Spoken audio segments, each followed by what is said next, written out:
जितना सोचा था उससे भी कई गुना बना था ये टेस्टी। इस मकर संक्रांति पे आप जरूर बनाइएगा ये खिचड़ी, बहुत ही स्वादिष्ट और आसान है ये।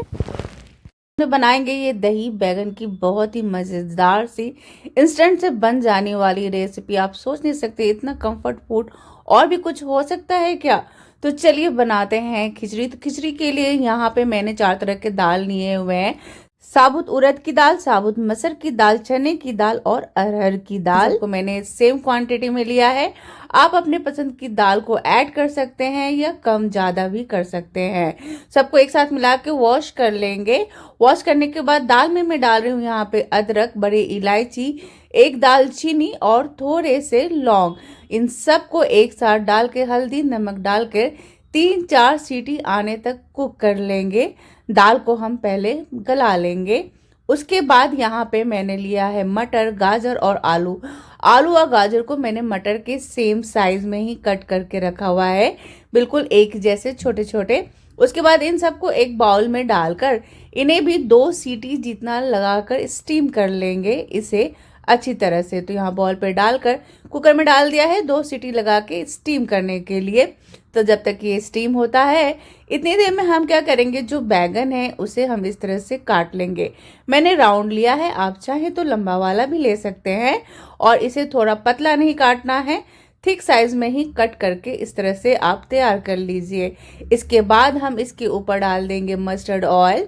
ऑयल के साथ डालेंगे हल्दी और थोड़े से देगी मिर्च और साथ ही नमक।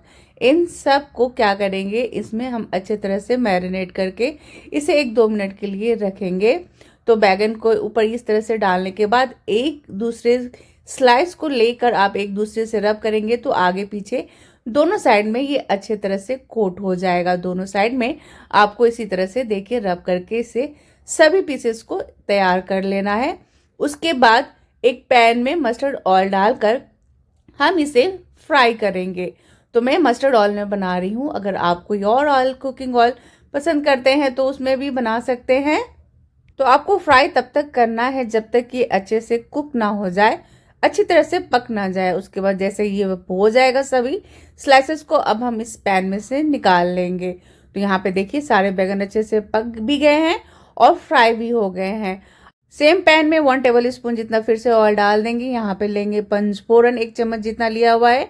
2 सूखी मिर्च लिया है जिसे हमने 4 टुकड़ों में तोड़ लिया है। पंचफोरन में है जीरा, राई, सौंफ और कौलौंजी, ये सब कुछ मिले हुए होते हैं। यहाँ पे 1 चम्मच जितना बारीक चॉप किया हुआ अदरक, लहसुन भी डाल दीजिए और साथ में डाल दीजिए यहाँ पे चॉप किया हुआ एक बिग साइज का प्याज और हरी मिर्ची भी बारीक चॉप करके सब कुछ यहाँ डाल देना है। और उसके बाद थोड़े से कड़ी पत्ता डाल दीजिए ताकि इसमें अच्छा सा खुशबू भी आ जाएगा। अच्छी तरह से भून लेंगे।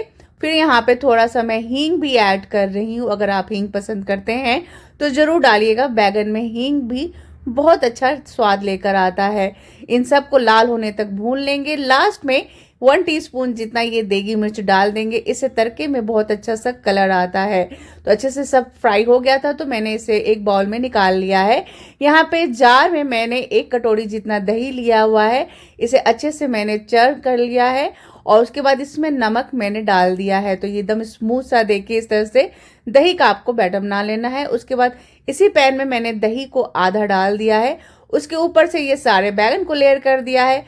फिर से दही को इस तरह से आपको ढक देना है सभी बैगन को और इस दही के ऊपर से फिर से हमने जो जो तड़का बना के तैयार किया था उसे पोर कर दीजिए। और ये देखिए बिना मेहनत का एफर्टलेस ये बहुत ही टेस्टी सा दही बैगन की सब्जी बनकर तैयार हो जाती है। आपको इसमें बैगन का भरता और रायता दोनों का स्वाद आएगा। तो ये दोनों बनाने के लिए आपको खिचड़ी के साथ अलग से मेहनत करने की ज़रूरत नहीं है।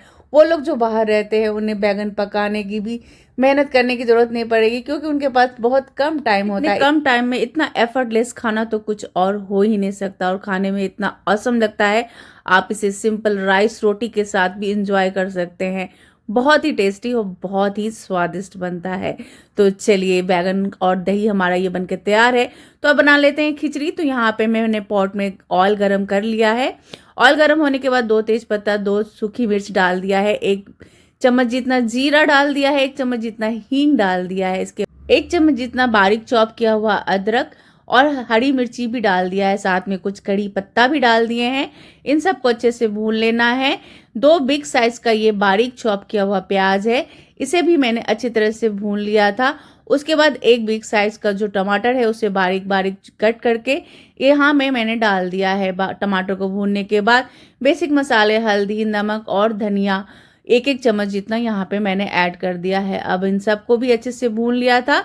उसके बाद बॉयल किए हुए जो मटर, आलू और गाजर थे उसे भी इस मसाले में 1 मिनट के लिए हम अच्छे से भून लेंगे। इन सबको अच्छी तरह से भूनने के बाद मैं यहाँ पे 1 कटोरी जितना मैंने राइस लिया है। आप जो भी राइस पसंद करते हैं उसे यहाँ पे आप डाल सकते हैं। तो राइस को मैंने अच्छे से पहले धो के और इसे छन्नी में रख दिया था। राइस को भी 1 मिनट के लिए भून लिया है अच्छी तरह से। उसके बाद कुक किया हुआ जो दाल था वो दाल हम इसमें डाल देंगे और अब इन सब को अच्छे से आप मिक्स कर लीजिए। और मिक्स करने के बाद फिर हम इसे ढक के जब तक हमारा राइस कुक नहीं हो जाता तब तक हम इसे पका लेंगे।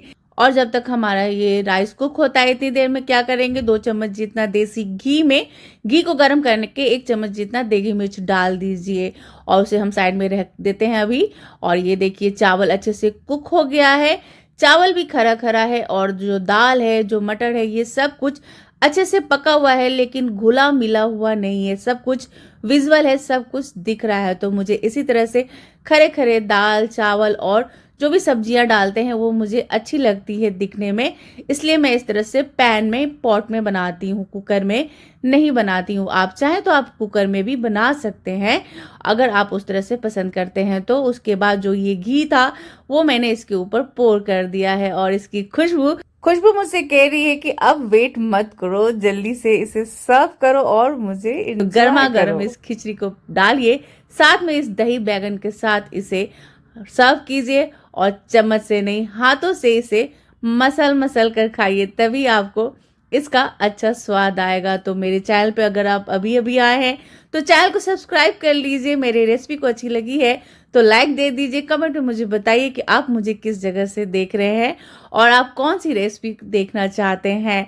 तो मिलती हूँ नेक्स्ट वीडियो में नेक्स्ट रेसिपी के साथ। आप रखिए अपना बहुत सारा ख्याल। तो आराधना देसी किचन को सब्सक्राइब कीजिए और मेरी रेसिपी को एंजॉय कीजिए।